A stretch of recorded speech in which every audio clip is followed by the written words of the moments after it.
GMGP. Good morning, good people. Y'all could have been anywhere in the world, but y'all decided to wake up with us. You're sick. You're sick in the head. There's a lot of fantasy football shows out there, but I promise y'all, they not like us. Brock Bowers, you looked a little quicker than fast. What does that even mean? Redraft, Dynasty, best ball, high stakes, we got you covered. And that's MVS and Justin Watson. With some of the dopest tools designed to help you cancel out the noise and dominate your leagues. If there's a white wide receiver named Antoine, sign me up. Maybe it's cultural. I don't know. In season or off season, rain, sleet, hail, and snow, Comma, semicolon, period, next sentence. to bring you the most actionable and entertaining content on YouTube. You don't go buy the dip of on the Titanic. Quarterback that you love, D-Bro. One of the best values in fantasy football. Prop bets with my man Jay Rich. Yes! Let's go! So wipe the crust out of your eye, get you a cup of coffee. It's time to wake y'all asses up with Ray And Jay. in the morning. My God. How good is Dude. he? How good is he? Baby. Good morning, good people. It is Friday, October 3rd, 2025. Y'all decided to wake y'all asses up with myself and my brother from another mother, the Canadian, the double down king himself, Jordan Richard. You can find him on X at your boy Jay Rich. And Jay, they are in your head this morning, man. They said the jersey curse. I don't want to bring it up. I don't want to bring up pain points. My team advances, your team going home. Okay. My team, Jay Rich. If you want to make it like that already, okay.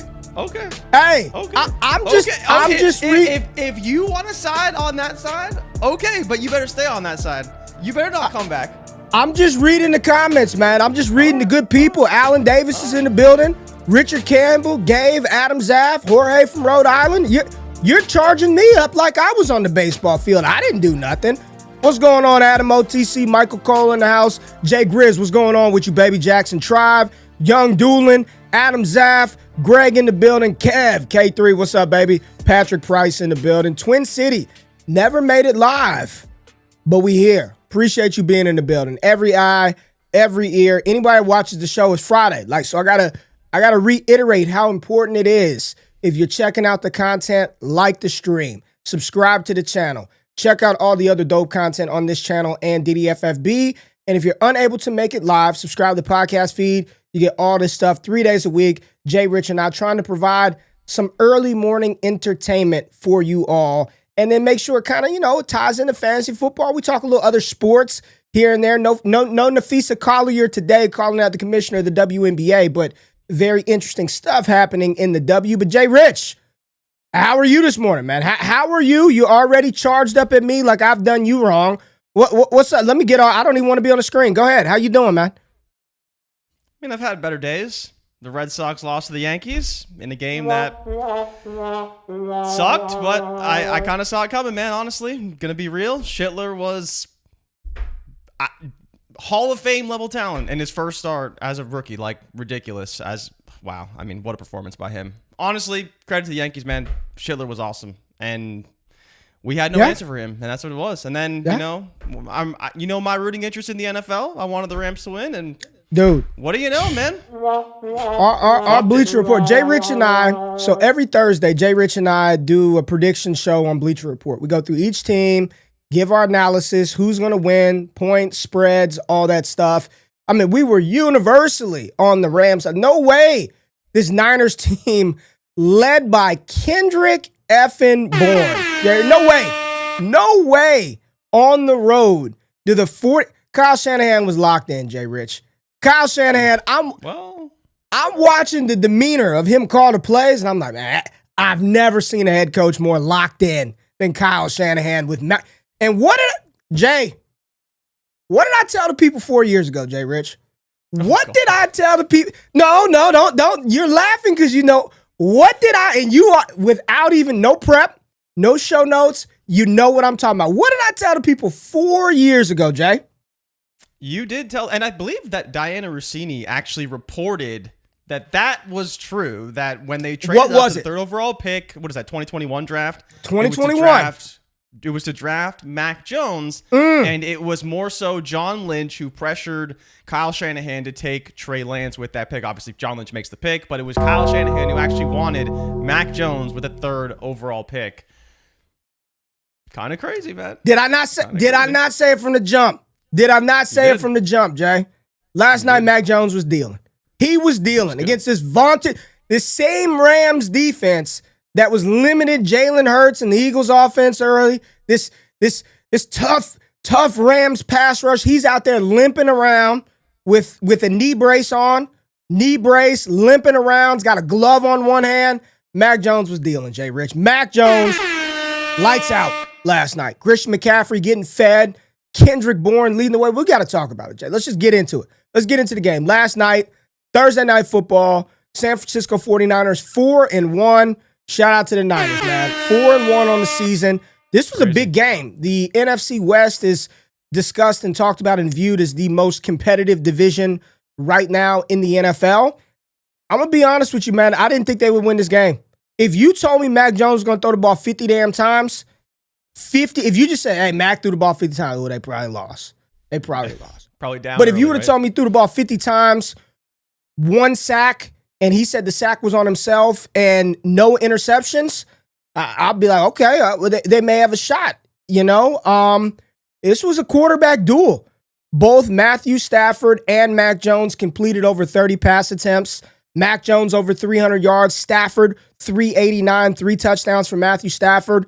QBR Stafford 54.7. You see Mac Jones QBR right at 70. McCaffrey was the bell cow on the week, Jay Rich. Bell cow McCaffrey, both out of the backfield. Here's the thing, man. CMC's rushing numbers this year have been awful. He hadn't looked good running the football, and a part of that is probably the offensive front's not all the way there. No threat of pass catchers. They just loaded up, right? 2.6 yards an attempt, not great. But when you carry the ball 22 times, and then you also are targeted almost 10 times in a game, 8 receptions, 82 yards, and a receiving touchdown, CMC was dope. We ain't dumping on CMC. I'm just saying efficiency from the ground really wasn't there. But Kendrick Bourne, 11 targets for Bourne, 11 targets for Jake Tongas. Christian McCaffrey had 9. D-Rob went 3 for 39. Talk about the performance of Mac Jones and this Niners team who improved to 4-1 despite the fact that their top 4 pass catchers, literally their top 4 guys, Pearsall, Ayuk, Kittle, all out, man. All out. Juwan Jennings, 4 of them out. They are rolling out the misfit. They got Sky Moore trying to get him involved in the offense.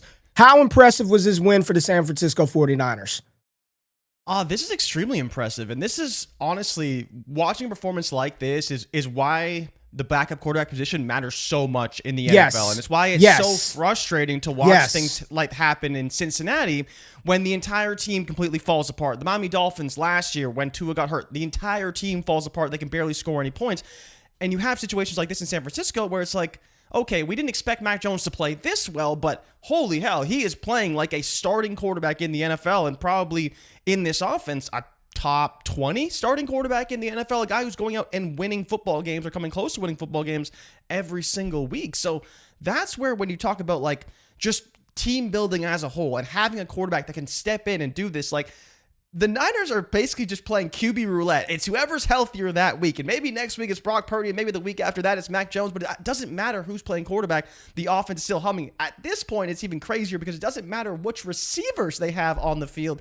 The offense is still getting it done. And of course, there is a ton of familiarity between the Rams and the 49ers. We talked about on BR how Kyle Shanahan now improves to 11-6 against Sean McVay head-to-head all time. But really the story is he got the ball to Christian McCaffrey. He was decisive, he was quick, and he made little to no mistakes the entire game. And that's the reason why they ultimately had the opportunity to win this game.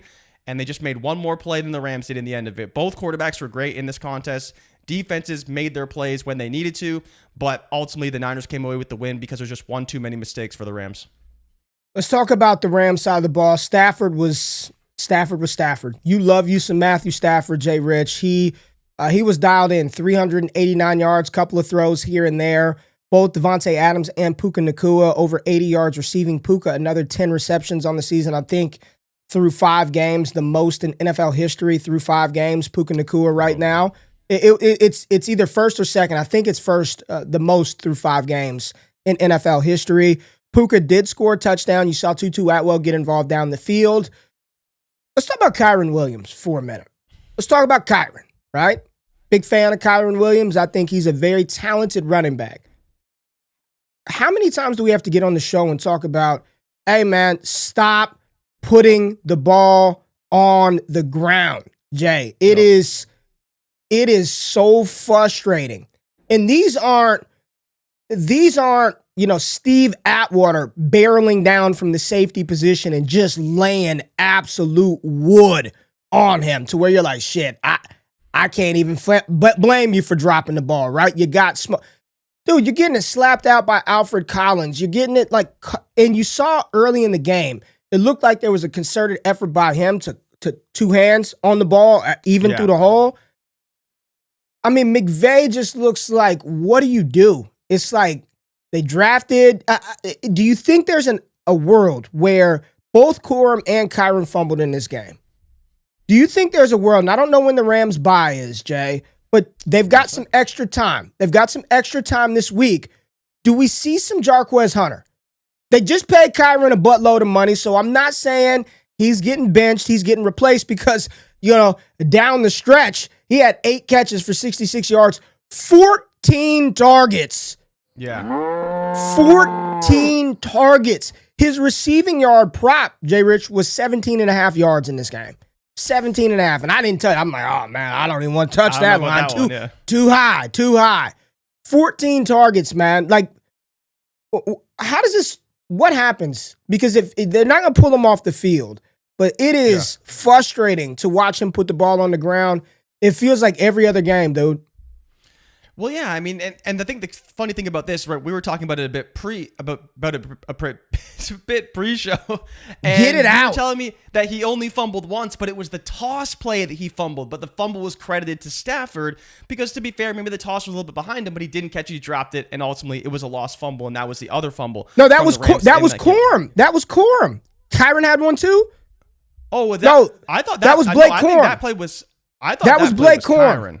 Maybe no, the toss fumble was Blake Corum because you see he only he got one touch and then he ran well. He got 13 yards and then the very next play, toss fumble, it was Blake Corum. So anyways, but yes. And then you have obviously the goal line fumble and that's to win the game, right? Like that's literally to win the game essentially. They would have had their opportunity to go down the field, try and score, come back, but to do that at the goal line, knowing you have the fumbling issues, obviously they've been working on it. Like he's been making concerted efforts even after that fumble to protect the football at all costs.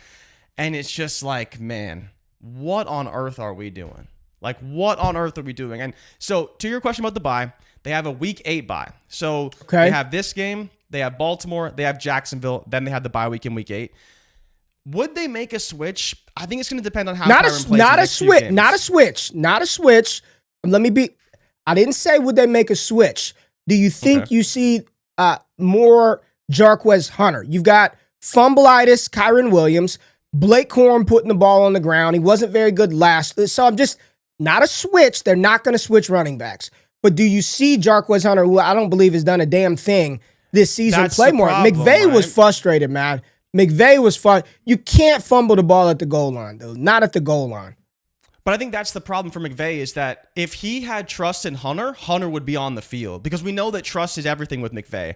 And I think that's the problem is that if we, saw some glimpses here or there of Jarquez Hunter and his ability to show his dynamic playmaking ability on the field, right? Or they've seen it in practice, which I imagine, they must be seeing something from him in practice. That's why I don't think anything's going to change. Maybe we see a bit more Corum, but as you mentioned, Corum's had his own issues holding onto the football as well. And maybe there's just no back they trust any more than Kyren Williams right now. We don't love that that's the case because Kyren has been dropping the ball, making big mistakes in key moments. He's also made some pretty big plays for the team as well, so you kind of have to balance that. And I don't know if you quite go to Hunter, but maybe if they're desperate at that point because Corum's still fumbling, because Kyren's still fumbling in these next couple of games, they make a move like that. But it does feel like a bold move for this coaching staff to put a player on the field who we haven't seen at all because that's not really their MO and hasn't been at least for the last few years.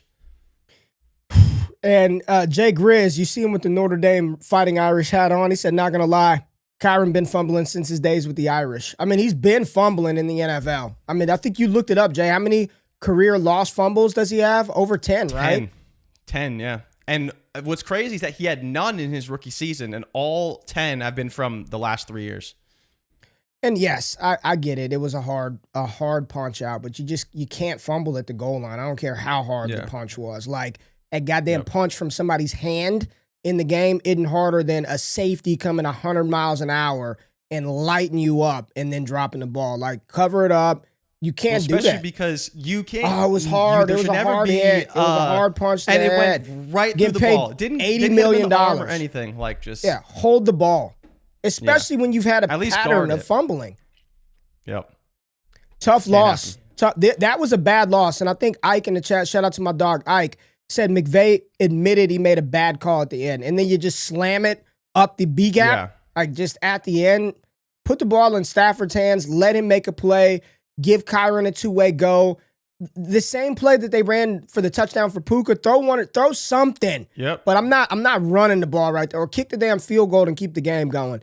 Neither here nor there, man. The Rams fall to, what is their record? 2-2 now in the season for the 3-2 for the Rams and the 49ers. Big shout out to them. And no, Jay, let's answer the question. Is there QB controversy in San Francisco? No, I don't think so. But it's hard to argue that if they wanted to play Mac Jones for a few extra games to give Purdy time, that's I one can't thing. blame them for that, right? That's not what we're talking about, though. Yeah. Is there QB controversy in San Francisco? Brock Purdy is healthy. The answer is no. They just pay him $265 million, $250? But I'm asking you, what if Brock Purdy doesn't play well? Doesn't matter. Let's say he comes back and he struggles down the stretch. They keep playing Purdy. You never know. They keep playing Purdy. I know a lot of people are going to rush out to be like, oh, Mac Jones, he's going to be a starter somewhere next year. Maybe. But more importantly, I think to your point, having a backup quarterback like that's ready to go is very valuable. You know, whether he lands an opportunity somewhere or not, having a backup quarterback that can come in and essentially execute the offense to the tune of 49 pass attempts and getting the ball to your playmakers. He didn't push the ball downfield a ton, but when he did, he tried to take care of the ball. Like that is a very valuable position in the NFL, and the Niners hit a home run with making sure they had Mac Jones secured. So hell of a win for him, hell of a win for the Niners. And if you had a lot of these guys in fantasy, even if you had to start a Jake Tongas, if you had to start a Kendrick Bourne, I think you feel pretty damn good rolling into the weekend, Jay. But we got a lot of other games that we need to talk about.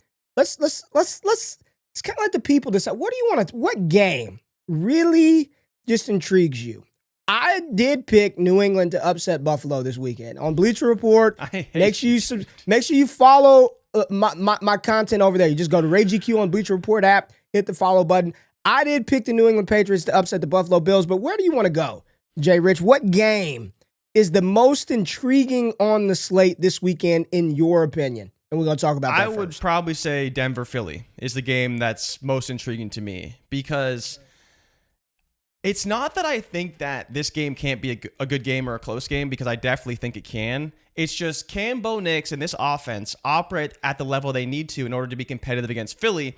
And is Philly's offense going to show up against this defense? You know, we talked about it on the BR piece that the Broncos defense has allowed, I believe, 27 and 29 points in their 2 road games this season, but they're allowing 10 points a game at home. So drastically different in terms of the splits there for offense or for home and away for that defense. And then it's what's happening with Philly right now. Is A.J. Brown finally going to get targets and not just targeted, but actually catch passes in this offense?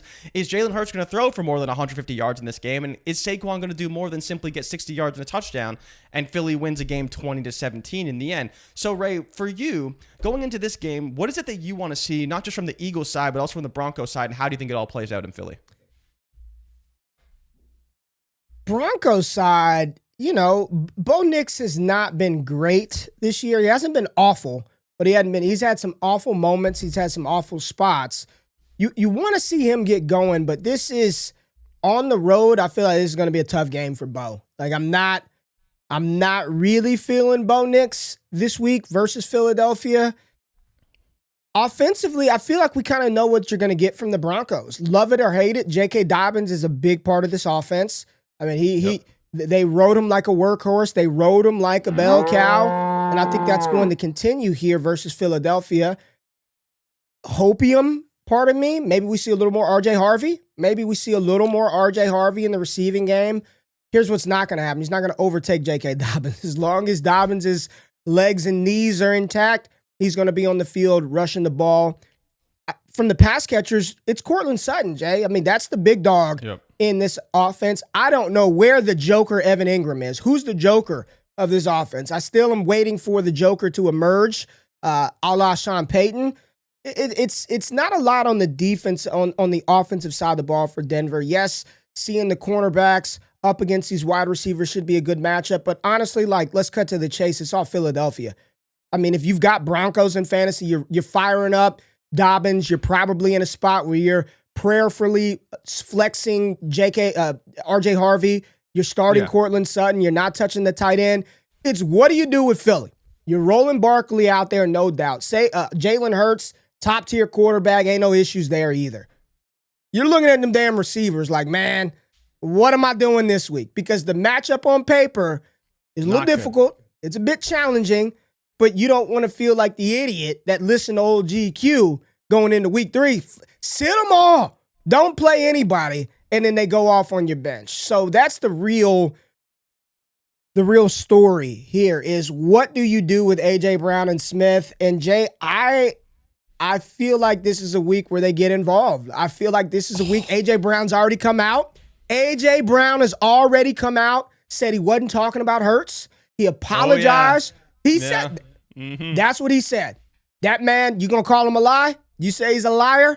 I'm not going to do that. I love A.J. Brown, but it feels like he backtracks on post-game comments weekly at this rate. He did it just 2 weeks ago when it wasn't a tweet. It was what he said in the locker room after the game, and then he did a midweek interview saying, oh, no, it wasn't like that. Like, we're cool. It's like, bro, how many times are you going to say something out of the public and then backtrack a few days later? Like, I don't know, man. It is what it is. What are you doing? What are you doing with the pass catchers, man? What are you doing with Brown? What are you doing with Smitty? I am taking a seatbelt, and I am firmly entrenching them on my bench. They are not playing for me. You're not. Yeah. You are not. They are chilling You're not playing on this the bench. I am zip tying them to the bench. I am chaining them to the bench. I am keeping them on my bench, especially A.J. Brown. Like, if I was to play any receiver, it'd be Smitty. Smitty's going to have the better matchups against Riley Moss, and that's going to be the more fruitful matchup for that pass-catching attack. I want no piece of Pat Surtain. Y'all just saw what happened to Jamar Chase, and he wasn't even being shadowed by Surtain the whole game. Well, and still, he struggled a lot. A lot of things go into it, but even still. How much of that was Chase and Surtain's individual matchup, and how much of that was Jake Browning at quarterback? I'd say it's probably like 80-20. I think it's like 90-10. They made some good plays against him too, right? Like they did still make some good plays against him, but again, you could say that, but okay, what is that talent gap between A.J. Brown and Jamar Chase right now? It's pretty big, right? I'm going to pull up some I actually do have a question for you. Okay, what do we got? Well, I pull up. What do we got? Because I was asked yesterday about, for fantasy purposes, right? Would you rather start Bo Nix against the Eagles or C.J. Stroud against the Ravens?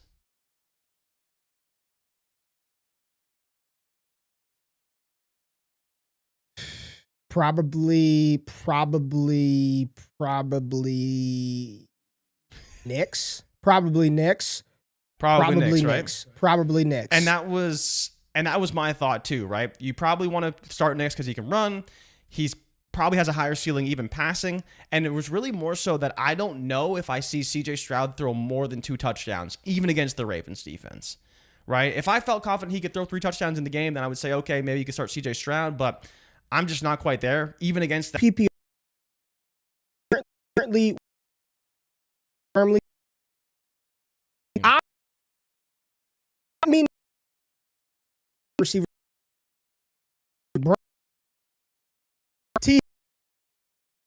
Wide.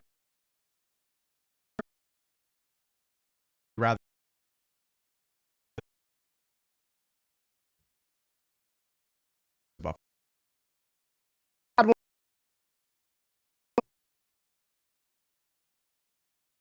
I would probably rather start Chris Godwin. I think the targets were encouraging enough for me to start him. Okay. Wan'Dale Robinson or A.J. Brown? It's risky, but I'll take Wandell there. It's risky though with Dart. All right, I got 4 more for you. J-Mo or A.J. Brown? Oh, J-Mo, for sure. J-Mo at Cincinnati over A.J. Brown? Yeah. Okay. Marvin Harrison Jr. or A.J. Brown? Marvin Harrison Jr. by a lot. Keenan Allen or A.J. Brown? Keenan Allen or A.J. Keenan Allen versus Keenan Washington. Allen. Yeah. And then the final one, and you'd have to make this call because they play on Monday Night Football, Brian Thomas Jr. or A.J. Brown? Brian Thomas Jr., for sure. For sure. Right? Like, I'm curious what the chat thinks here because in my head, I'm trying to figure out, like, what is my line for A.J. Brown? Like, what do I think he's going to do for this week? And in my head, it's somewhere around 50 receiving yards on, like, 4 or 5 receptions. Is like where I'd probably say makes sense based off what he's done and what he could be. So that's where I'm like, I just don't know if I can see him doing significantly more than that on, like, a median type basis versus some of these other players, right? Like, Marv can score a touchdown pretty easily. He's got Tennessee. And Ray, you know what's funny is we're not going to talk about Tennessee, Arizona. People saying the stream is jacking up, Jay Rich. You see this in the chat? But now we're back. Is it choppy? Are we back? Or is it in and out? What do we have? I don't know. You've been pretty fine for me. I haven't seen too many issues. But I was going to ask you is, given how bad Tennessee is right now and how bad they look, do you think we're a little hard on Will Levis? No. Really? No. Really? No. Man, Will Levis got dragged through the mud week after week. How are we on Tennessee? How do we get on Tennessee? You know, I was just thinking about, we did all the predictions. We always talk about Tennessee, and I was just like, man, Will Levis got a bad rap in Tennessee, and Cam Ward looks just as bad, if not worse. But it was always about how bad Will Levis is. Hey, man. I think that I think we knew Tennessee was going to be bad. I think we knew the Titans would be bad. And you look at the weaponry around Cam Ward. Jay, I couldn't tell you the 3 wide receivers they're rolling out there in 3 wide receiver sets. I'm going to guess Ale Manor, Ridley, and I could not tell you the third. I don't know if it's Lockett or DK probably. DK who? DK. DK. See what I'm saying? Yeah. I thought you were talking about DK Metcalf. Ain't no I'm Metcalf. like, I don't think DK's on Tennessee. I think everyone knew the Titans would be bad, so you just give Cam Ward grace, but he's been awful. Cam Ward's been awful. Cam Ward's been bad. Worse. A lot of ill-advised throws. Yeah. A lot of shit that he did at Washington State and Miami that does not work. But how much does he have to work with here? Like, what is, you know what I mean? Like, what's he got to work with right here, Jay? It's very fair, right? And we always said that. We said that from the moment the draft ended. We're like, they didn't draft any receivers, and the receiver core was already awful. Like, they shouldn't be banking on Tyler Lockett. We'll see what we get from Calvin Ridley. And even Calvin Ridley, right? We didn't talk about the injury report, but he may not even play because he's a DNP at practice on Thursday with, his injuries. And people talked about his snap share last week going down because of said injuries. So we'll see.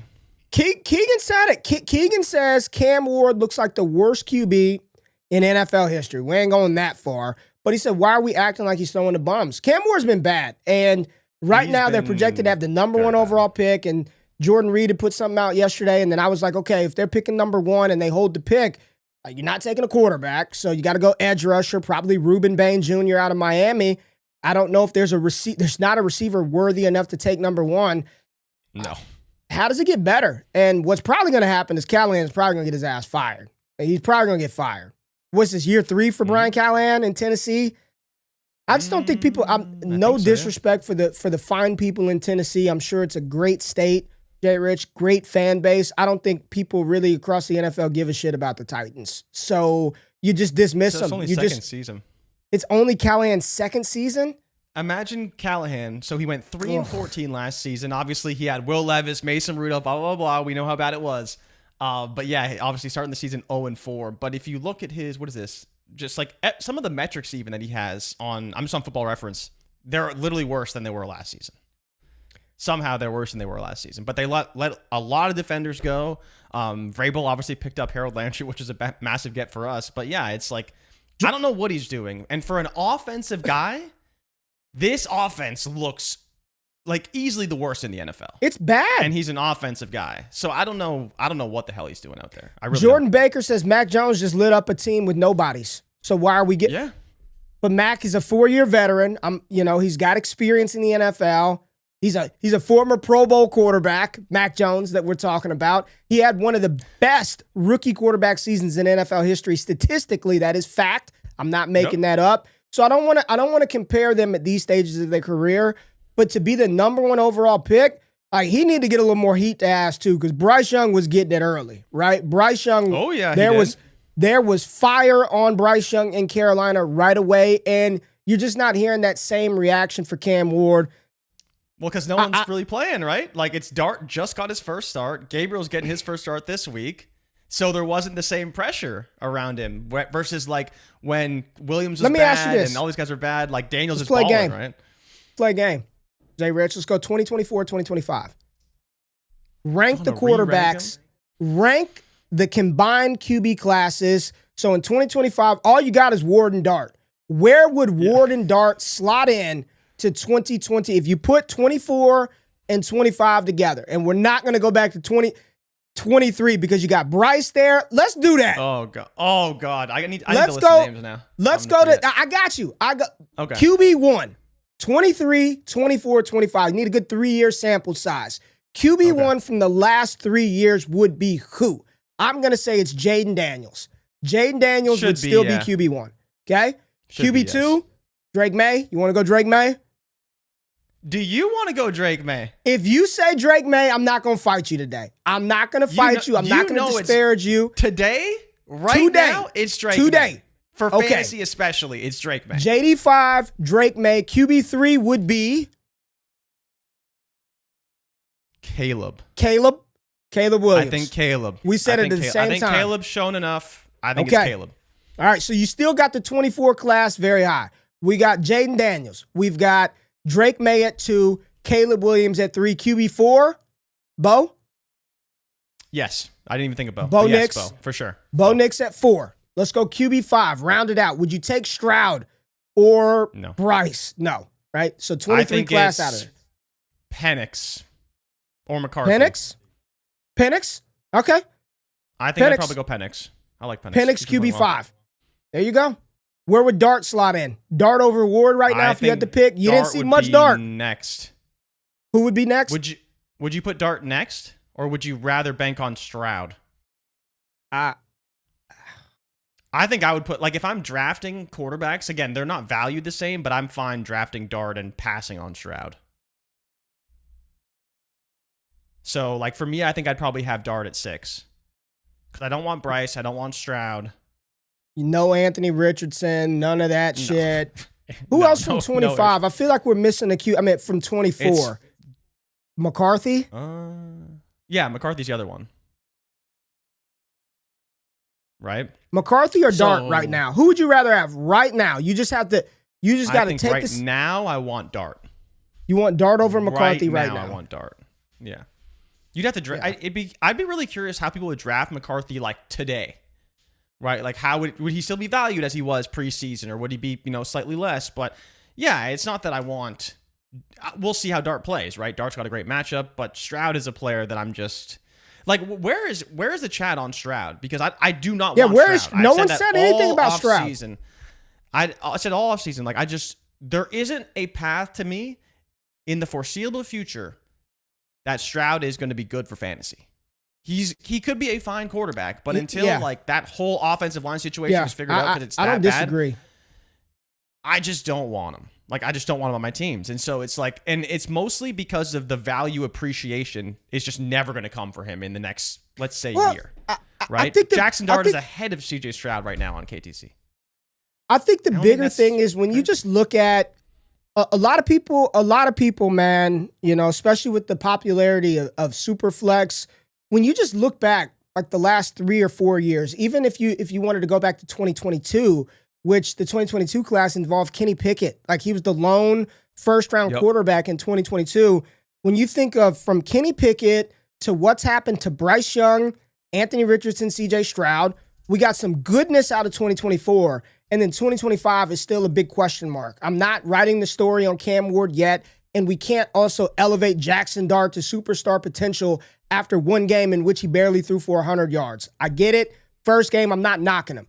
But when you just think about the last 4 years of incoming quarterback talent at the top, and then you sit back and it makes sense as to why Aaron Rodgers gets another shot. Justin Fields has gotten more opportunity. Geno Smith, Sam Darnold. You just look across the board and, man, just Friday football theory, Jay. Friday football talk. Friday football talk.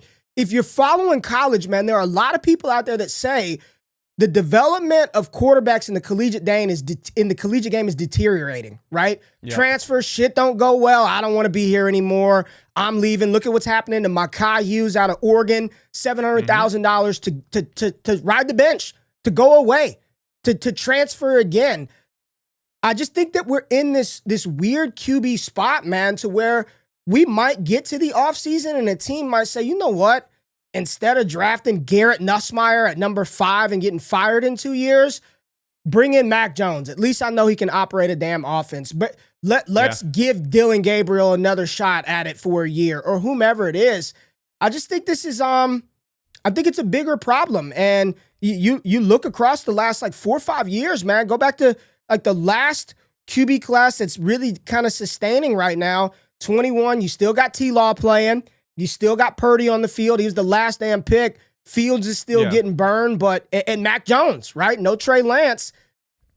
I don't know, man. It's just a tough position to get right. Like, we try to figure it out from fantasy, and we're analyzing who can score us points, but like hitting and nailing QBs is just, it's a very, very, very, very tough job. Well, Ray, I think it even speaks to like the conversations we had, feels like 4 or 5 years ago when we just started this podcast, and it was talking about how there's this old generation of quarterbacks that have been in the league and starters for 10 to 15 years, and they're all getting weeded out, and there's a new generation of stars. And I feel like even now more so, that talent gap at the quarterback position is so wide. If you're a team without a quarterback, like, yes, you're always trying to find that guy, but there's also money to be made by just staying in the middle. Right? Like, you could take that shot on that Cam Ward or take that shot on that young quarterback early in the draft, or you could just build a team that can go out and win 8 to 10 games potentially on the high end. And if you have a bad season, maybe it's somewhere in the 6 to 7 range. But at least at that point, you're going to be able to develop talent and slowly build your team up versus what can go wrong with some of these young quarterbacks. And so it's like now, if you're an owner of a franchise and you don't have Lamar Jackson, you don't have Josh Allen, you don't have even Justin Herbert on your team, what is the incentive to then go and pay players and build out a roster when you know you're not winning it at all without these guys? And I think that's what's so tough about the NFL right now, is that it feels very top heavy. And it feels, and we saw it, I think, a bit last season, where it's like the haves and the have-nots. And if you're a have-not, you have a long way to go till you're a contender in the NFL, because it takes that much talent and that much, I guess, just like high-end play to reach those playoff milestones, to get to divisional games, to get to championship games, and ultimately to Super Bowls. And I think that gap in talent is just so big right now. And the fact that QBs aren't being developed and ready to play in the NFL, or at least closer to ready to play in the NFL, is drastically hurting the product, because I think guys who may have been ready after a couple of years, teams aren't willing to wait 4 or 5 years for you to develop. Like, Mac Jones may be a great starter next year, but as you said, to be his 5th year in the NFL, but he would have played for 3 teams at that, or 4 teams at that point. And teams aren't going to hit on those opportunities very often. And we may start to see more of the Sam Darnolds, the Geno Smiths, Mac Jones, if he finds success, guys going on to their 3rd, 4th, or Baker's another great example of that. Guys going to their 3rd, 4th team, hanging around in the NFL to ultimately become starters, because it takes them that long to ultimately become good enough to start in the NFL. And I see everybody in the chat buy low on Stroud. This is, you know when people were saying this last year when he was goddamn QB 28. You know where he sits right now, points per game, Jay Rich? He finished last year 13.7 points per game, QB 28. Buy low. Buy low. It was buy low on. You know where he's at right now? Probably QB 27. QB 28, 13.9 points per game. But buy low.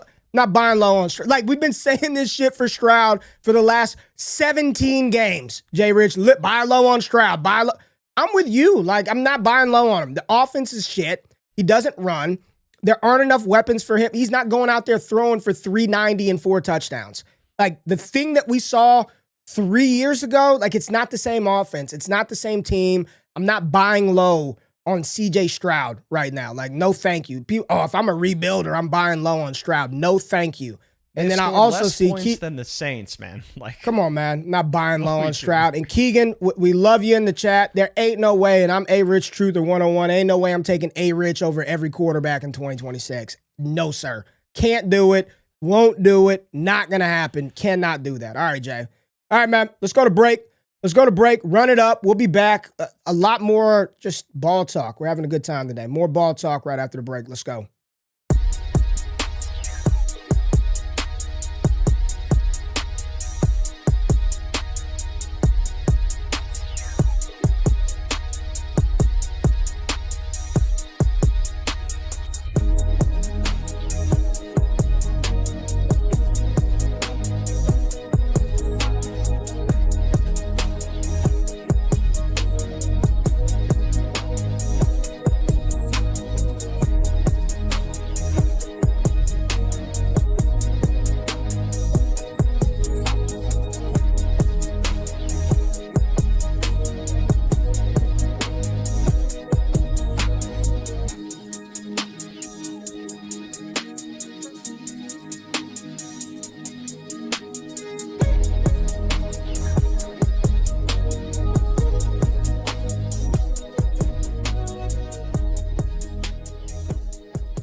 Appreciate y'all rocking with us every Monday, Wednesday, Friday right here on the channel. Hit the thumbs up button, like, comment, subscribe. Check out our other channel, DDFFB, for all things fantasy football over there. This past week, dropped a 2026 rookie mock draft, round 1, single quarterback, letting you know who the exciting potential young rookies for 2026 will be. Some of y'all are 0-4, so you need to start prepping for the rookie drafts anyway. So get over there, check that out. And then, as always, the Trinity is up.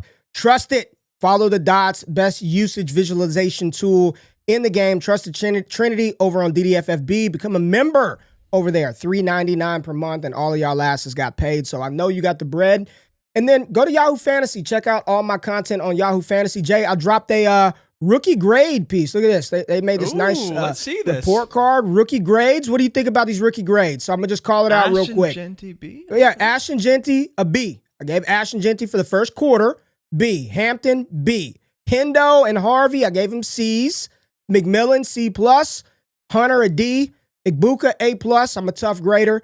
Golden, a D. Warren and Judkins, A's. What do you think about these grades, Jay Rich? I want to know what the chat thinks about your grading of Genty and Hampton equal. That seems a little bit harsh on Hampton's side. Hampton should have been a bum for 2 weeks. For 2 weeks of the season, people thought Hampton didn't even deserve a spot in the NFL. Last 2 games, the game in which Najee got hurt, he got opportunity. In the final game, he graded out well. When you finish as the RB1 overall in week 4, like Genty he hasn't been as advertised, but that last game boosted him up. But go to Yahoo Fantasy, read the full write-up on my players. I got a lot of shit dropping over there, like 3 articles a week. So subscribe and check out the content over there. I see you didn't have the heart to give Hunter an F, but he absolutely deserved an F, like 100%. If there was an F grade to give out, it is straight at Travis Hunter, especially for fantasy purposes. We haven't talked about Hunter in a while, 30, man. Wasn't he? Because what's there to talk about, man? There are a lot of people that are talking about this across big airways about him. Oh, yeah. How he's just average at 2 positions. Below average. Below average. Not even helping them. At 2 positions. Bad. Like, no one's really... Well, just in your opinion, man, just real talk, Jay, what does he need to do for what they gave to give up to get him, for that to pay off, and for him not to appear like a colossal bust from Gladstone? Everybody was praising Gladstone for making that move. Man, you traded him first. Yeah. Bold move. New GM, new head coach. You go out and move future capital to move up 3 spots in the draft to draft Travis Hunter. And then you're getting below mid. I mean, it is not good. Like, what has to happen moving forward for that trade to look like a good move? Because right now it's like, do y'all even know what the hell you're doing, Jacksonville? And it doesn't seem like they have a very good plan. Just my opinion, and I'm not in the building. There's a reason why I'm not a coach or a GM. Yeah. But in my opinion, it doesn't look like they know what they're doing, Jay. Oh, absolutely. I mean, you look to what is going on in Jacksonville, and especially with how good this team is, I think it almost glosses over how much of a colossal failure to some extent Hunter has been so far this season. Like, this is a guy that's supposed to be playing on both ways, impact player on two sides of the football, and he's been virtually nothing on both sides. I think that's the biggest problem is you talk about the plan and it's like there's clearly no plan here. Like there's clearly no plan. The only way it can be saved probably is if he switches to only playing wide receiver or only playing quarterback and is basically all pro at one of those positions. Because outside of that, if he can at least be above average on both sides of the football to some extent, like I don't see how this works out for them. Regardless of how good you are, even the trade for the future first was already kind of crazy to go from 5 to 2 to go and get him. But even with that, if you're the second overall pick, I'm not saying you should be able to play both ways. That's certainly not the case. But if you're drafted that high to play both ways, you could at least be above average at one of those positions. And he hasn't been above average at either one. And I think that's the biggest thing for me.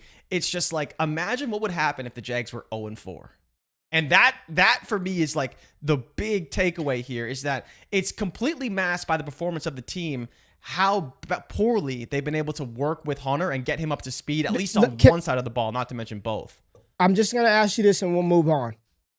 Whose fault is it? Is it a Hunter problem? Because Jay Grizz right here, Jay Grizz is saying Charles Woodson couldn't do it and he was 10 times the player Hunter was. You got Charles Woodson, Champ Bailey was a two-way guy at Georgia.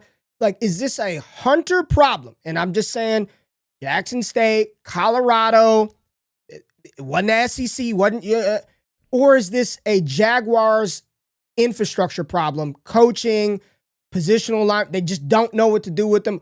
Whose fault is it? Just quickly, whose fault do you think this is?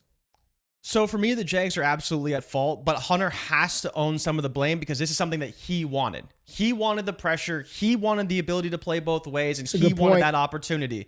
So ultimately, some onus has to fall on him, but I don't think the Jags are doing a very good job developing him. Or if you want to go a little bit further, say they didn't know what they were getting and they probably thought they were getting something a little bit better than they were. And that's a big issue for them. But Hunter has to take some responsibility because it was something that he wanted and he preached to every team that talked to him. We'll see. We got a lot of football left to play. I mean, it is flying by the season. Enjoy. I'm going to just say this, enjoy it, folks, because the season is flying by. So enjoy what we got right now because pretty soon, like, we'll be talking rookies and prospects and all that crap all over again, Jay. All right, more games. What else interests you? Can we talk a little Dallas, New York? Can we talk a little Dallas, New York? I think this is a fascinating matchup between this Dallas Cowboys offense, who, for those of y'all who may have missed it over the past week, number one offense in the NFL. Number one. Nobody in the NFL, not your Mahomes, not your Josh Allens, not anybody, putting up more yards than the Javonte Williams, Dak Prescott, George Pickens, Jake Ferguson, CeeDee Lamb led Dallas Cowboys. With the makeshift offensive line, they putting up points on everybody, Jay Rich. They putting up points on everybody. But they're also allowing people to get as many yards as they want on them. Dead last in defensive yards allowed. Number one in offensive yards game, top number one in letting yards up, right? They're just sorry as hell. Dead last, Jay Rich, on both sides of the ball. They're going up against the Jets team, 0-4. Jay, this could be a shootout. It'd be an absolute shootout in this game. My bold prediction take on Yahoo Fantasy was your boy, Justin Fields, finishes his QB1 on the week. The QB1 overall versus Dallas. The QB1 overall versus Dallas. Fields should have 100 yards on the ground. Not very good at throwing the ball, but just throw it to Garrett Wilson a whole bunch, and he should find great success. I don't think Dallas is going to be able to slow down the Jets, but I also don't think the Jets are going to be slow down the Cowboys. No news yet on if Lamb is for sure going to play or not, but this should be. Has he already been ruled out? I think he's been ruled out. unless ESPN's injury report was wrong. I was reading it this morning, and they had him listed out, but maybe he hasn't officially been ruled out. But he was listed maybe out he has. on Maybe the he injury has. report. So we got GP, and Jake Ferguson once again. How do you think this game plays out, man? I think it plays out exactly as you said. And for me, it's can Justin Fields in this offense keep up with what I expect Dallas to do, which is basically go up and down the field all game long, because that's what they've done. And I think because they have such a balanced attack, we'll see how they attack them in the secondary to handle the Jake Fergusons and George Pickenses and maybe some Kevontae Turpins in there as well. But yeah, for me, it's seeing how Fields looks, because he obviously had last week off, coming back this week, see how he gets reintegrated into the offense, what he provides on the ground, how the linebackers track Breece Hall and Justin Fields sideline to sideline, because that's going to be very tough for them. But yeah, it's going to be, can this defense stop Dallas enough, or can the can the Dallas defense stop the Jets enough? And it'll come down to, just like every Dallas game, 1 or 2 stops. And whoever can get 1 or 2 stops probably ends up winning the game. But I'm kind of with you. The total is only 47.5, but I would not be shocked if it was a lot higher than that in this game. Jaden Blue will be on the field. Miles Sanders' ankles jacked up, so we'll get to see the rookie running back out of Texas who, they admitted he was not ready to play early on. He probably would be inactive again this week had Miles Sanders been healthy. But now, injuries are the great X factor, the great equalizer in the sport that is football, hell, in all sports, really, Jay Rich. And this injury is going to give him some opportunity to get some extended run. I saw a trade in one of our leagues where somebody moved that Woody Marks, Jay Rich, and got some Jaden Blue and a plus. What? I'm just telling you what happened. I'm just telling you what happened.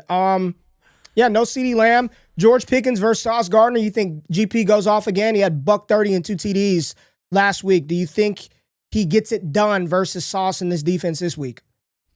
I think so, yeah. I think more so than whether or not I think he is ready for that matchup against Sauce, like mano-a-mano, one-on-one. I just think that Schottenheimer did a good job scheming him plays and giving him opportunities simply beyond can he win his one-on-one matchup every time against Sauce Gardner, because I think that Sauce would match up and profile very well to stop a player like George Pickens, because he is big, he is longer, and he's not going to be able to run away from Sauce probably because he's just not fast enough. So I think with that, it's a good matchup, but I think that Schottenheimer did a really good job getting him the ball in open space and just making things a bit easier for him overall. And so I think with that, Pickens will probably be fine. I'd still have no problem starting him.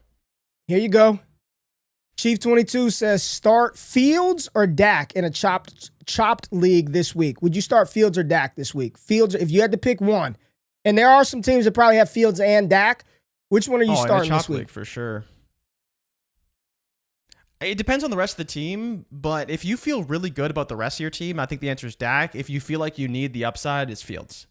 Dak just on the road. depends on how much upside you think you need. Road Dak, no CD. Doesn't bother you? Do you trust Fields? I think that Dak is the floor play and Fields is the ceiling play. In this matchup, I do. I trust what he's going to do. Did you see that 40-something yard run by Fields? This dude, fast and under control. When he's running, he looks great. Because it's a chopped league, teams are probably pretty stacked. You probably have to lean into upside. And the upside is definitely on Fields. It's super max Fields upside? Yeah, I think you probably just need to start Fields. Just because it's a chopped league, so teams will be a bit more stacked than usual, right? You won't be able to play it as safe. You probably need to go more for the floor. So yeah, let's go with Fields, and I'll regret it. Jacob says Fields over 48.5 yards. You taking that bet? Fine with it. I'm fine with it if you want it. 50 I took yards him over is a 7.5 damn rush attempts last week, and he had 7. I was pretty not happy about that. I always struggle between, like last night with Puka Nacua. I was looking at his receptions, and I'm like, man, 7.5 feels high, but I'll take the yards, right? Then he gets 10 catches, and the yards are. I always struggle between the getting the ball versus the actual production numbers, rush attempts versus yards, receptions versus yards. I always struggle on which one I would prefer. Like, do I want Fields over 48.5 yards, or do I want Fields over the 8.5 rush attempts? And hell, he can get 48.5 yards in one run. He can't get 8 rush attempts in one play. So maybe you just always take the yards, or I don't know, Jay. Well, I think it depends on the player that you're capping, right? Like Fields is a perfect example. Do you want him for 8.5 rush attempts? Maybe, but it's a lot easier for him to get 40 yards on one play against this Dallas defense versus Puka Nacua. He's obviously a receiver that can do everything. He can get the big play. He can catch a lot of passes short. But I view Puka Nacua as more of a possession type receiver than a big play receiver, right? In the same way that you wouldn't take Jameson Williams' receptions over, but you'd happily take his receiving yards over because he can do it on one play or on a couple big plays. So for anyone who wants some advice, think about the player that you're targeting, and especially the defense and how they may play that player in terms of whether you want to go for the counting stat or the yardage stat. Good advice. Tom Garr said, "Do the Jets give Fields a second year?" I believe he signed a 2-year deal. No, I think he's got a 2-year deal. I'm pretty sure the guaranteeds run out though. So I think it's like a 1-1. So like how Sam Darnold's is actually a 1-3, and so so Fields' deal is $40 million and $40 million total, $30 million guaranteed. So it's like a backup level contract next year. But they have him under contract for 2 years, and all the money was paid up. So $22 million dead cap next year. So he's going to be on the team. I think he's got like a real 2-year deal. So he does have a real 2-year deal. I think Fields is in New York again next year. God, do they take a quarterback? Maybe. It might be one of those situations where they draft a quarterback, have Fields on the roster. Aaron Glenn lets Fields go. First of all, let's see how Fields finishes this season. I don't think he's got a strong claim to the job if they're 3-14 to finish the season. They're going to be bad, right? Like, let's be real. But I think right to your point, where I agree with you, and I actually really like that analysis here, is the way this quarterback class is shaping up. I would not be shocked if it's very similar to what we saw last season. Maybe one at the top, two at the top, maybe. And then who knows where the next, 3, 4, 5 guys might go. And it's not to say they're going to be great quarterbacks, but like there may be a Jaxson Dart type of opportunity to be drafted somewhere in the back of the first round where the Jets could trade up and get that quarterback without using that top 5, top 7, top 10 pick on a quarterback that they don't want to spend because they have Fields under contract anyways. So I think that's where you look to those opportunities late first, early second. There could be a few different quarterbacks that fall within that bucket this year. That could be the Jets quarterback or at least the backup quarterback going into next season. In my opinion, I'm looking at the chat. It ain't going to be no damn Drew Aller. Not a chance. Not a chance. You know who he feels like to me this year? Feels like what Quinn Ewers was going into last year. No. See, you know where you're wrong, right? Because the only player that can do better than Drew Aller in that same breath is Cade Klubnik. It ain't. His draft stock is in the shitter. I don't think Aller's going to be there when it's all said and done. And I'm going to be honest with you, man. That Nussmeier, he's a second rounder at best. I think he's a second round pick. I do not believe you probably haven't watched. I don't think you want to take him inside the top 10. No. This is just my opinion, right? Just my opinion. I don't care what Field Yates told y'all that Arch Manning was going to be 101 and he was generational, right? I don't give a damn what they say. I do not. I think if it were to end right now with the way that these guys are playing, or it continues on this trend, it's going to be Sellers or Mendoza. And a lot of people like Dante Moore. I was talking to TJ from the 33rd Beat Writers yesterday. I love Dante Moore, Jay, but 1-year starter, I just don't know. I don't know. But do you think there can be enough steam for him? Because given what we've seen from this class, I don't know. There's potential. I love Dante Moore. I think him going back to Oregon another year with Lanning, DeCorian Moore, like the team that they have, like really rocket boost him in 2027. I'm just not banking on Moore coming out. That's why we were talking about some of the shitty NFL quarterback. Look at Daniel Jones. You talking about who's going to get another deal? What's Daniel Jones on a 1-year deal? Jones on a 1-year deal right now in Indianapolis. So. They'll be re-signing him. You think the Colts want to draft that Nussmeier, or are they just like, hey man, we'll just keep Daniel Jones in the building, right? Man, Daniel Jones 1-year deal, so he'll be a free agent. If you're the Colts, if they keep winning, you lock them up before the end of the season. You try to catch a discount before the end of the year. But if you're also Daniel Jones, I want to stay where I had success. I don't want to go try to take over the Saints job if I'm Daniel Jones, right? I want to stay right where I'm at in Indianapolis with Jonathan Taylor, with Tyler Warren, with Michael Pittman, and with Shane Steichen. I don't want to go anywhere else and get exposed. I want to stay right in Indianapolis if I'm Daniel Jones. Oh, I agree 100%. And that's where I'm looking right now to see what was Baker's deal. Baker's deal, what? The first deal, the deal he got in Tampa Bay?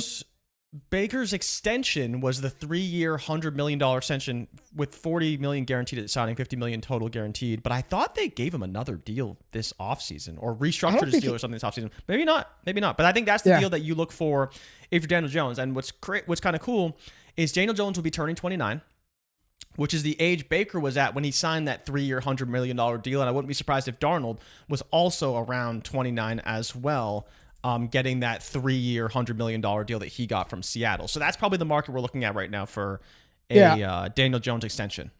Well, I want to comment because Jason and we watch college, and Jason is always commenting on college stuff that I put out, YouTube or X. Shout out to Jason, man. Said Dante Moore has been fine. Capital letters. He's been fine. I think he's been good, but nowhere close to one-on-one. And I agree. Like, I know the hype for him is there.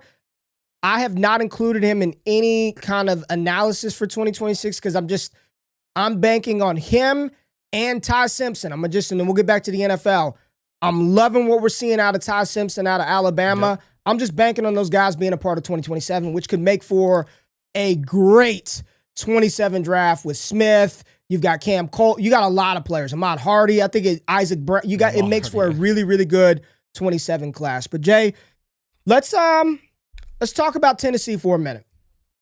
Tell me I'm crazy, Jay. I don't think I'm crazy, but one of my bold predictions this week, Marvin Harrison gets it done. Like, this is a top 10 Marv week versus Tennessee. At home, the Titans are putrid. The Cardinals are down. Their starting running back, their backup running back, and you got Michael Carter talking about how he's ready to lead this team. Damn right. Like, is this a Marv week? This has got to be a Marv week. This has got to be the momentum from that fourth quarter of the Seattle Thursday night game, 4 catches, 42 yards, and a touchdown. This has got to translate and carry over. They got to get them going, Jay. Because this NFC West, you got San Francisco at the top, but that loss by the Rams, that was a big loss, right? The Cardinals are right there. What are they, 2-2 on the season right now? They got to get them going. Is this a week where we can count on Maserati Marv getting back into the fold, getting back on the highway and rolling for us? I don't want to say that it's something that we can count on because with Marv, I don't think there's anything that we can absolutely bank on, but the matchup is there, right? And for me, can Tennessee be competitive enough for Arizona to take enough shots at the end zone with Marvin Harrison Jr.? These guys put up 0 points last week. Like, Houston could do whatever they want offensively, and I think Arizona's the same way. Like, you talked about how they're going to rely on Amari DiMercado and Michael Carter. You can bring up the defensive numbers if you want, but yeah, Tennessee's defense is dreadful. It's arguably the worst in the NFL. It's not quite there because Baltimore still exists and the Dallas Cowboys are putrid as well. But Marvin Harrison Jr. is in a great spot. It's just going to depend on how much does Kyler Murray throw, but I do think I'm with you. They will give him an end zone shot or two in this game. Yes. It may not be, a 7 for 120-yard performance, but he's going to get at least 1 or 2 end zone targets to have an opportunity to help build that confidence we saw from last week. They do have that extended rest after the Seattle game on Thursday Night Football. There's going to be plenty of opportunity for Marv. It's just whether or not Tennessee can make the game competitive enough to where they throw the ball a little bit more is really the only problem for the upside case for Marvin Harrison Jr. But I think the opportunity will be there. If I was capping him, I'd say somewhere in the range of like 4 receptions for 60 yards and a touchdown. Because I don't think the boom case is there because the game environment should be an Arizona Cardinals win like 20-7. Yeah, okay. All right. 6 catches for 66 yards last week. Devil shit. Hard fade for Marv. Did he have 6 for? Did he finish 6 for 66 last week? Let me look. No, he did not. Yes, he did. Yes, he did. Yes, he did. Yes, he did. Bad omen. Ah, man, he's 10 targets though, Ray. 10 targets. 10 targets for Marv. All right, Jay, what else we got on the slate this weekend? You want to talk a little Dylan Gabriel taking shots at that Shador? Sure. Did he take shots at Shador? That's what the people are saying, Ray, Jay Rich. Can you please give me your thoughts on this whole miming thing? Like, what the fuck was that? Like, honestly, what was your boy Shador doing with that? Please give me something here. I just failed to see. What do you want me to say? I think that if you don't like him, it gives you a good reason to just continue to be like, get him off of get him off of my TV screen. Did you agree with what he did? I thought it was a little bit childish, personally. It was childish, yes. Yes. Right? Like, I'm not saying do I think it's that big of a deal? No. But like, do I think it's that big of a deal? No. Was it childish? Yes. Like, what are you doing? Yeah. It's like, come on, dude. Like, come on. I want to root for you, but you're just doing stupid shit at this point. Yes. Like, maybe he doesn't care. And that's fine. I would not have done that. I would have just answered the question. You know, I'm preparing the best I can, but I don't know what I'm not defending it. It was pretty childish. It was pretty childish. Do I think in the grand scheme of stuff, is it this thing that where every media outlet should be discussing it and it's top of the news and it's so detrimental to the world? Oh my God. Like, I just think people selectively pick and choose when they want to. Of all the things that get said today, of all the things, you want to just be like, that one is just unforgivable. Yeah. Him not saying anything and acting like a mime that's the thing that is unforgivable. Of all the shit that is said and done today, that's what you really want to harp on. To me, that just, for me, immature, right? Immature, childish, and then you move on. But to be like, this is the worst thing I've ever seen in the history of the world, like, stop it. Like, cut the shit. Yeah. Like, it ain't. All right, Ray. We got Browns and Vikings in London. Let's go. How's this game end up? 2016. Why am I even here? Vikings. I don't know. We could have went to Philly. Did you see the Denver. Vikings injury list, though? Their whole offensive line is out. Center, out, concussion. Guard, out, hamstring. I mean, this is... God. Carson Wentz... How many sacks? I think the Browns get it done, Jay. I think this... Stop it. I think the Browns get it done, Jay. I think the Browns get it done. Oh, my... You think the Browns are going to I win? think this Cleveland defense is just too much for this Minnesota Vikings offensive line to handle. And they're just going to run the ball. It could be. They're just going to run the ball with Quinshawn and try to get the ball out of Dylan Gabriel's hands early. I think Myles Garrett and company are going to make life hell for Carson Wentz. I think the Browns are going to get it done. Sure. I think they're going to get it done. They've only played an international game twice. Ironically, the last time the Browns were across the pond, it was versus the Vikings in 2017. So this is only their second game, international game, and it's against the Vikings. I think this defense is going to be very, very difficult for them to deal with such a banged up offensive line.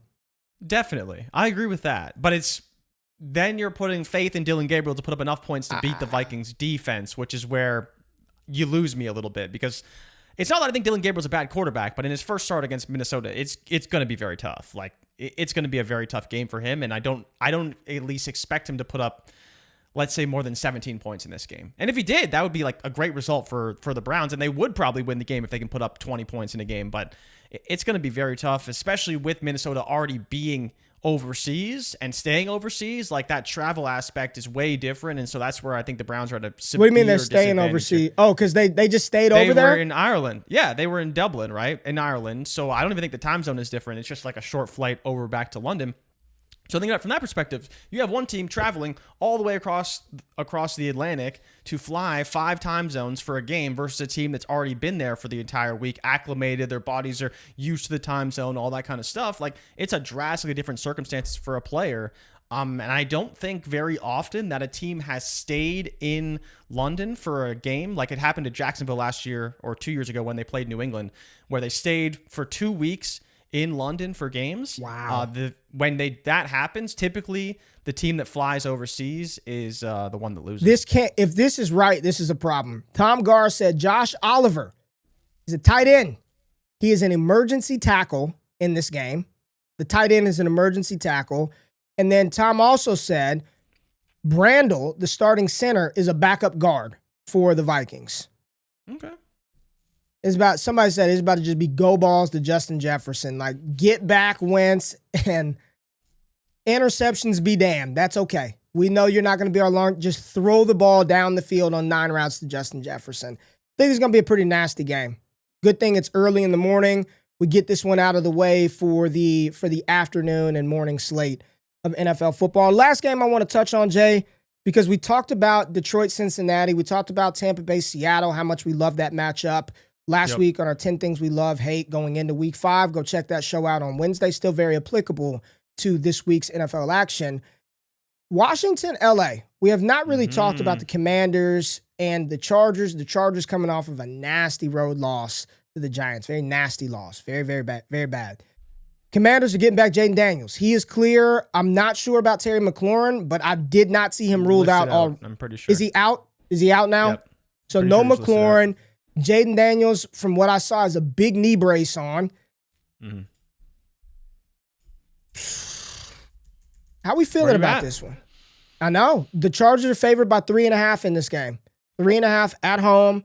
Bad loss. They're also banged up, right? No Joe Alt in this game. Doubtful. Chargers, no Joe Alt.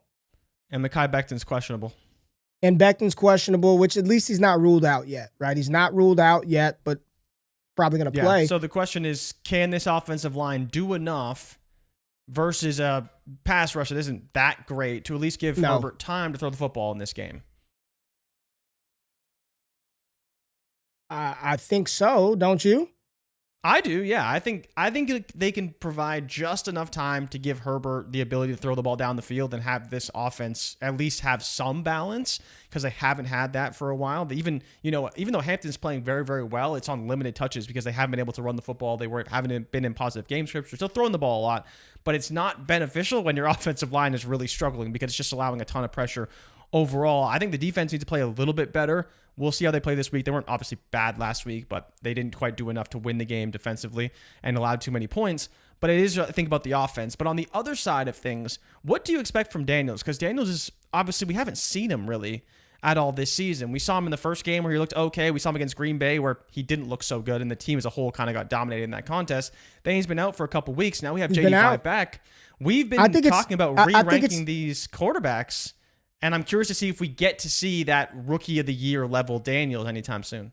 I don't know. If we were ranking him just based on how they played throughout the first 4 games, he'd be pretty far back, right? It'd be May ahead of him. It'd be Nix ahead of him. It would be Caleb Williams ahead of him just over the first 4 games. But to your point, he's only played 2, and he hasn't really had his receiver. McLaurin missed all the training camp, and then he comes in. Now he's hurt. He wasn't very good to start the season. They don't have, like, their collective group of running backs are fine, but there's just, like, who's the guy on this offense? Who's the player that Jaden Daniels is going to be able to lean on to be like, I need a play. We got to make a play. I got to have this. I'm going here. Deebo Samuel, Zach Ertz. Where's everybody's favorite? Bill Krosky-Merritt. Where's he been? Dynasty, top 12. People were trading first-round picks plus to get him at the beginning of the season. They probably don't feel great right now. This defense, man, it's down there with the Titans, with the Dolphins. It's one of the worst defenses in the NFL. It's not a good defense. And, this Chargers offense has got to get right. I don't know, man. To answer your direct question, do we see year 1 Jaden Daniels here in year 2? Doesn't feel like it. At least right now, it doesn't feel like it. Yeah, we need to see a big change, I think, offensively, because they just haven't been very sharp. And I think, like you said about the running backs, they've all been productive to an extent, but it doesn't make putting the guy out there in the key situation any easier, right? And I think that's the hard part about where they're at right now. They're in a true just rotation, and we don't know who Daniels trusts or who the guy would even be when Daniels needs a play, if they have a play schemed up for the running back. And maybe because there's no guy, those plays that may go to Eckler or would have gone to Eckler aren't even in the playbook anymore because they're just not part of what they're going to do because they don't have the player to make that play anymore. I think that's another hard part about this offense is that the passing game is struggling a little bit. We've seen Mariota do some things, and Deebo's been definitely serviceable, but against this Chargers team, I'm not really sure how much success they're going to have when Daniels may still be a little bit banged up coming back, and especially with this defense, people who haven't been paying attention, on the road this year, they allowed 27 points to the Packers and 34 points to the Falcons. So 30 points a game defensively to, again, 2 offenses that, the Packers game, they could have scored a lot more points and didn't, and the Falcons offense absolutely lit them up last week. So I'm expecting the Chargers to probably put at least 24 to 27 on the board, if not 30. Man, I was looking up some stats for Daniels because he hasn't played a lot, but he's been sacked 7 times. I'm just looking at some of these numbers. Cam Ward currently leads the NFL with 17 sacks taken. Got Lamar, Kyler, Drake Maye, Geno, Herbert, Stroud up there.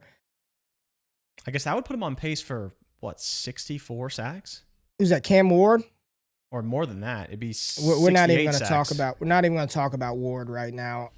He's in Caleb Williams' lane. Yeah, I think it's incomplete. Like, to be honest with you, to be fair to Jayden, he has not. Isn't this the oldest? Isn't this the oldest team in the NFL? The Washington Commanders? Yes, aren't they? It is the oldest team in the NFL. They're the oldest team in the NFL with the young stud quarterback who's got a knee injury. And what was the knee injury? Like a sprain? MCL sprain? I believe it was a sprain. It might not be an MCL, but I think it was a sprain. Sprained knee, right? Some sprain in his knee. They didn't tell what CL it was. I just think it's incomplete right now. And do we see some of that magic? Maybe a little bit later down the line. People in the chat are saying Debo might not even play because of his damn heel or foot injury. It's tough. I saw Jay Grizz said he's starting Fields over Jaden Daniels this week. Probably should, right? Again, it's the risk aversion of like what could go wrong for Daniels. And it's like, well, coming off injury, we saw him last year get banged up a little bit and struggle, or at least it was a little bit up and down midseason, dealing with some of those injuries and ailments throughout the year. And if he's going to play like that, absolutely play Fields. Even though he's coming back from his own injury, like I just trust him much more against that Dallas defense to at least finish the game, play well, and provide a much higher floor and has a good ceiling mix as well. But I wouldn't be shocked if Daniels did play well in this game. But in the same breath, I don't think we're going to get the Jaden Daniels that we drafted, in the top 5 at quarterback, because he probably won't be running as much in this game. He'll be running to avoid getting hit, not running to go and get first downs and additional yardage. It'll be a lot more probably injury prevention than actually going out and delivering for fantasy purposes. Jaden Daniels or Daniel Jones this week? And just Daniel Jones by a lot in a get right spot against the Raiders, favored by 7.5 and at home. Love Daniel Jones at home. He's been great at home so far this year. He has been good at home. I was just checking to see did they play the Raiders on the road or at home, and you're right, they are at home. I would play Daniel Jones over Jaden Daniels this week coming off of injury, especially without his top 2 potential pass catchers. I don't love the spot. I don't love the spot. And Keegan is saying no excuses for JD5. He's that guy. He's got to work with what he's got. I think that's fair. I think with where he was pegged coming into the season, like that's the expectation. You got to work with what you got. No, that's not how. That might have been the expectation coming in, but that's not how it works, though. Like he doesn't matter how good he has nobody, right? Like how does that work, though? You can say Mac Jones didn't have anybody. He's got Christian McCaffrey. Like that is, at least he's got Christian McCaffrey. You saw the play where Tanja scored. When they motioned McCaffrey, the whole defense looked at him. Oh, shit, it's going to McCaffrey, wide open option to throw the ball to. So I don't think it's an apples-to-apples comparison to be like, well, Mac Jones did it, so there's no grace going to be given for some of these other guys. It's just not how it works. So I hear you, but if it goes bad for Daniels, he's CJ Stroud.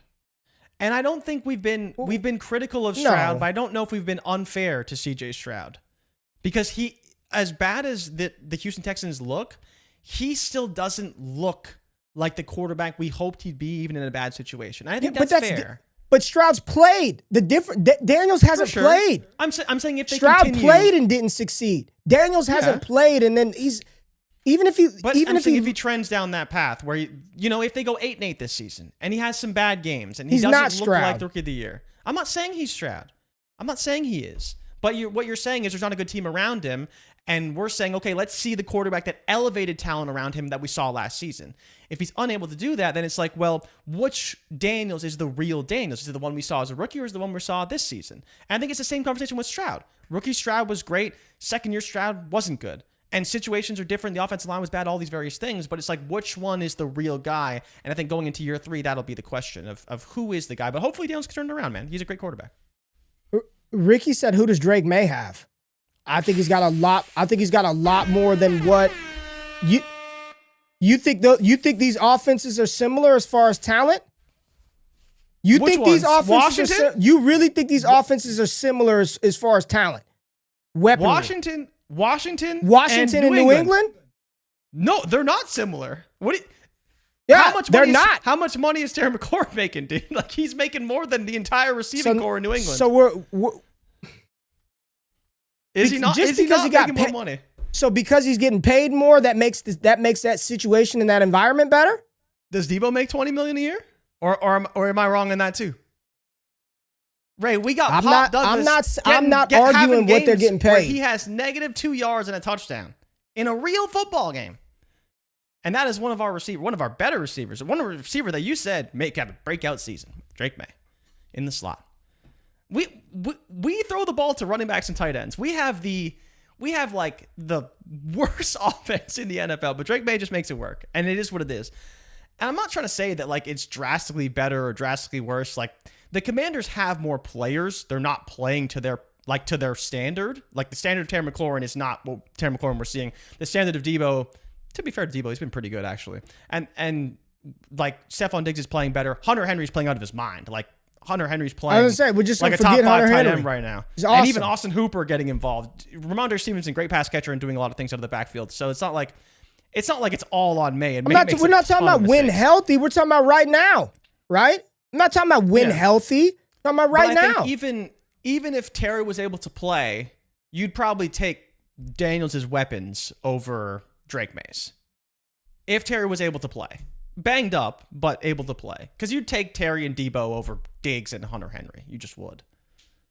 And Boutte has been, again, Boutte is fine, but where would he be on Washington's depth chart? 4th? 5th?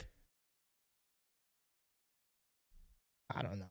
He's not 1 or 2, that's for sure. He's basically 1 on our depth chart. We just said it's the oldest team in the NFL. Like, the oldest that's what damn happens squad. when you sign Bobby Wagner at 36 to play middle linebacker for you, right? Like, and Ertz. Hey, you think Malik Washington gets it going real quick before we get out of here? Miami, Carolina. You think Malik Washington gets in the action this week? I would be shocked if he didn't, honestly. I think it's going to be a big bump for Achane. I talked about it in this Yahoo piece. So? I think the big bump is going to be Achane in the receiving game too. You know, with Tyreek being out, get Achane more touches in space, use the more quick game, screen stuff, motion him. I think Achane is going to be the big beneficiary, which should lead for some more opportunity for Ollie in the backfield as you moving Achane around. Just like Christian McCaffrey got fed in the receiving game last night, I think we see a little more Achane in the receiving game as well for Miami, in a game in which I think they can win in Carolina. I know you said that Bryce Young much better at home than on the road. I think DeVonta Achane is the big beneficiary of Tyreek Hill's injury. I think it's him or whatever we get from Waller, right? Because that's the other thing we haven't really Waller talked about. Too, like, what is Waller going to be in this offense? Got the because beam Jonnu on Smith me. was great last year. Got the beam on me. Darren Waller. So we'll see. I turned the song up the other day, man. Got the beam on me, man. Whole team trying to scheme on me. Talk about it, Darren Waller. Let's go, baby.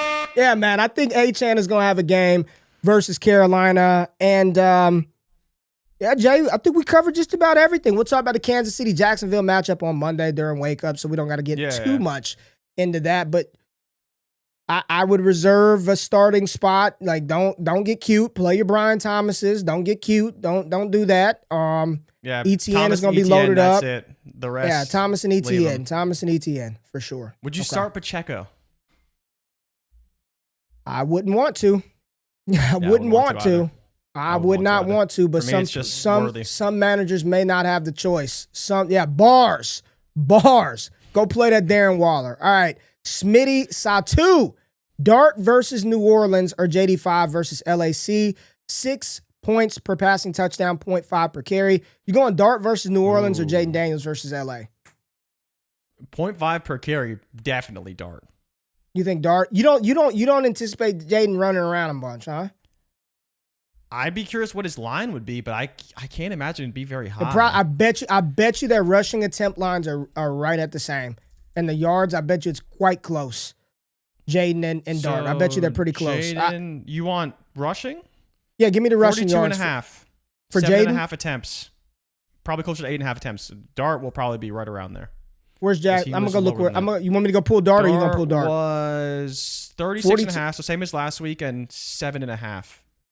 So Dart's actually kind of a bit of a value. I kind of like Dart's value on the yards, right? Kind of like the 36.5 for if Dart. that's the case, if I'm No leaning Malik into Neighbors? the projections, I'd probably just start Daniels. I might run that slip. 36.5 over 36.5 for Jaxson Dart rushing yards. I don't mind that at all. Yeah. I don't mind that at all. All right, Jay, hit the music, man. Let's get out of here. 9:30. Time to go. Hey, we got some big news dropping on Monday. Big news that we're going to drop on Monday. We got Putting the pressure on me. Absolutely. So have the shit ready to go so we can show the people. Big news on Monday. We got a big show coming up, and we'll let y'all know about that next week. We appreciate each and every eye, each and every ear that pulls up with us and have a good time. Every Monday, Wednesday, Friday, right here on the channel. We got college football this weekend. That content's dropping on the channel. DDFFB fantasy football content dropping over there. So go subscribe to that channel. Follow Jay, Rich, and I on Bleacher Report. Check out all of my content on Yahoo. Jay, it's been a good week, man. I enjoyed doing this with you. I love you, man. Anything you want to say to the people before we get out of here on this Friday? Nah, thank you everybody for tuning in. Of course, bro, this is the best show in the business, and I love doing it with you as well. But thank you everybody for tuning in. Like and subscribe. And just for rolling with Johnny, let's go Blue Jays, baby. Big series this weekend against the Yankees.